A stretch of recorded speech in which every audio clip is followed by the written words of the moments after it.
If you're just learning to drive, setting up your seat, steering wheel, and mirrors properly is step number 1. Let me show you exactly how to do it. First, sit in the driver's seat and make sure your back is resting comfortably against the seat back. Now move the seat forward or backward so that when you press the brake pedal, your knee is slightly bent, not fully extended. Next, adjust the seat height so that you have a clear view over the dashboard and you can see about 3 inches of the hood. Now let's adjust the steering wheel. It should be about 10 to 12 inches from your chest. The wheel should be angled so your hands rest comfortably at the 9 and 3 o'clock positions. Let's finish by adjusting your mirrors. For the rear view mirror, just tilt it until you get a full view of the back window without having to move your head. Side mirrors are often set incorrectly. While sitting normally, adjust the left mirror until you can barely see the edge of your car.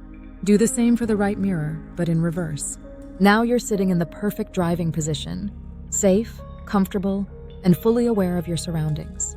Don't skip this step even if you're just driving a short distance. Follow for more driving tips, and let me know in the comments if this helped.